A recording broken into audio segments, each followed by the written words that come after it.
Michel Trudeau was an experienced outdoorsman who loved and respected nature, but nature got the better of him.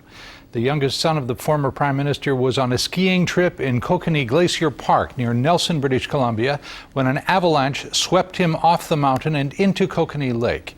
With more on the tragedy, here's the CBC's Kelly Crow. Getting icing reports or? Local pilots spent the day checking the weather report and watching the skies. So far, low clouds have kept anyone from getting into the area where 23-year-old Michel Trudeau drowned on Friday, swept into a glacial lake by an early winter avalanche, while 3 of his friends watched helplessly from shore. They were making their way down the trail with touring-style skis.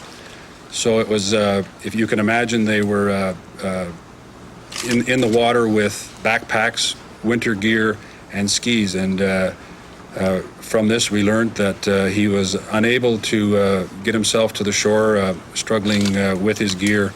Born into fame as the youngest son of then Prime Minister Pierre Trudeau and his wife Margaret, Michel Trudeau grew up out of the spotlight, learning to live and love adventure in Canada's western mountain ranges. Just last month, he was featured on a CBC special talking about his mother. The scary wide world sometimes catches her unawares because it's sometimes so incomprehensible that people can't be as kind and as gentle as she is. Local experts say the skiers were well prepared for their 3-day trip in the Kokanee Glacier Provincial Park. They carried avalanche equipment and even tested the slopes for stability before setting out for home on Friday. But the sudden heavy wet snowfall made an already avalanche-prone area even more dangerous. Wet snow, when it's moving, has a tremendous amount of energy. It's almost like concrete coming out of the back of a concrete truck where it just wants to flow.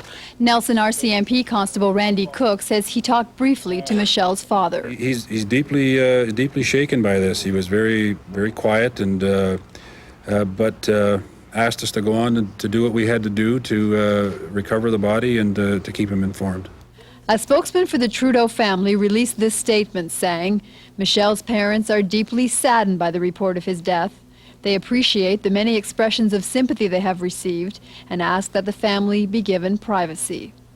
So the grim wait continues here for the first chance to get up in the mountains and begin the search. But police are not optimistic that this low cloud cover will lift even by morning. And before the divers can begin, avalanche experts still have to fly over the area and drop explosives to loosen the still dangerous snow. Kelly Crow, CBC News, Nelson, British Columbia.